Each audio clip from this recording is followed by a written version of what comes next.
My name is Jennifer Tull, and I'm from Austin, Texas. I've been practicing law there for now about 25 years. I'm doing a collaborative law part-time and doing the retreats part-time.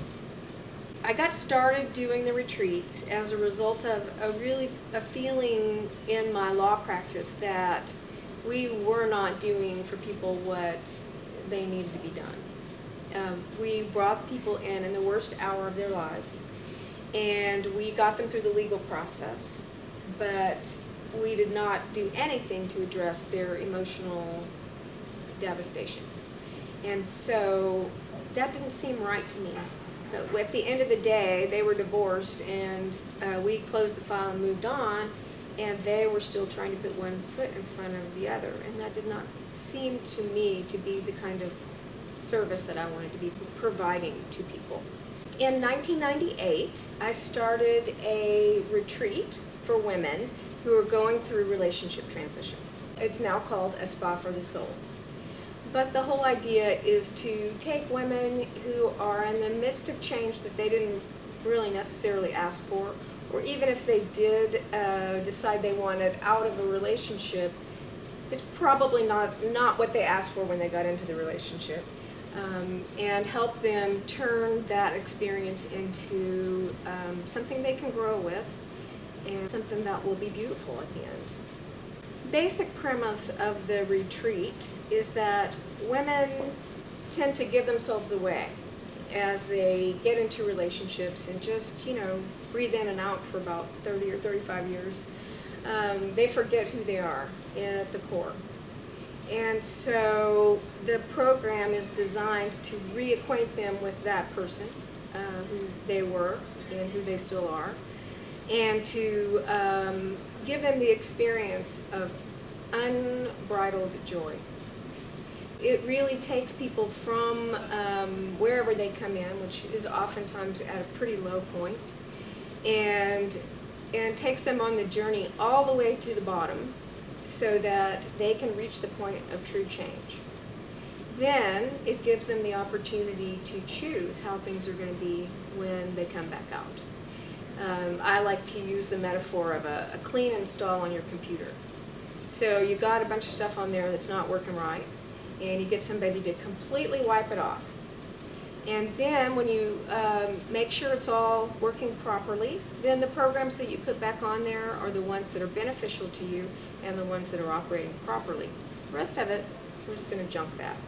I have witnessed some pretty amazing miracles in the 10 or 11 years that I've been doing this. You need to be able to be with someone when they're in that place, when they're so totally spent and emotionally disheveled and devastated. To be able to be with people when they're in that place is such an honor. It's such a privilege for people to trust me like that when they don't know me at all. But for me, it is an experience of really leading people through that, valley of darkness and watching them emerge on the other side. Those same people are effervescent at the end. They are really back in touch with that place in them that knows everything, that knows all the right answers, and that knows how to structure their world so that they can safely be themselves. And going back to my computer analogy, I really encourage people to replace their operating system with joy. On first blush, that sounds like a pie in the sky or Pollyanna or something, and yet that's not what it means at all. It means that when you are in a place of repose, joy is what is running. And when you feel angry or sad, you feel those emotions from a place of joy, knowing that that's what you have to count on. In 2000, collaborative law came to Texas, and Stu Webb and Pauline Tessler came and did a one-day introduction for a few people, and it was interesting, and I found Stu Webb to be very interesting, And in fact, he introduced me to a book that kind of changed my life called The Power of Now by Tull. This was sort of at a time when I was doing a lot of changing and trying to figure out what was going to be happening with me. And shortly after I went to this introduction with them, I was at a retreat that I was holding. And part of this retreat, we do an exercise where we walk the labyrinth, which is a very metaphorical exercise of sort of looking at where you've been in your life and going to that place of true change, and then coming out with a different perspective and a different set of rules. And it was a really cold night in February, and I remember that, of course it gets dark really early, and everybody was all wrapped up in blankets and hoods, and so we all looked like these monks from Fantasia when we were out there walking on the labyrinth. And there was a moment when I just stopped and sort of had this, inspiration. I don't know what you want to call it, but it's definitely a message that I got from someplace that said, say yes to everything that supports you in doing this work, and say no to everything else. So I had been sort of struggling with how can I change my practice to be this collaborative thing which feels so right to me and still make enough money to pay my bills. And at the same time, I had this inspiration of say yes to everything that supports you in doing this work. I said, well, why don't I just cut my bills? Seems like a really, obvious thing to do, but to me it hadn't occurred yet. So I made a commitment at that point that I was not going to do any more litigation. Right then and there.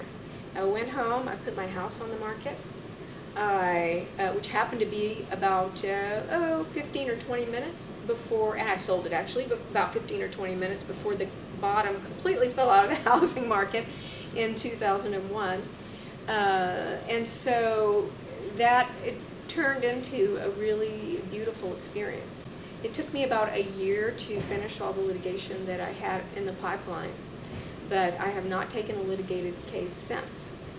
It was a very interesting experience for me because it was very hard for me to turn it down. I had to completely quit talking to people and let my legal assistant do all that talking, because it was easy for her to say, Jennifer Tull doesn't do litigation anymore. It was very hard for me to say that. And yet, having that little bit of a buffer really gave me some time to settle in and get some balance around that idea. So I have, since 2001, had a purely collaborative caseload. And I'm here to tell you that it can be done, and that if that pulls at you, if that's something that feels like it's the right thing to do, then you can do it. And I have some ideas about how it can be done, but probably you have better ideas for you than I do for you. Not only has it done some pretty obvious things, like giving me my schedule back, but it has allowed me to be me 100% of the time. I did a lot of litigation for a long time, and I was really good at it, but it never felt like me going into that courtroom or being ugly to somebody on the telephone. It felt like me pretending to be somebody else. And although that's okay too, I can pretend to be other people, and I've done a good job at that. It's exhausting, actually, to do that.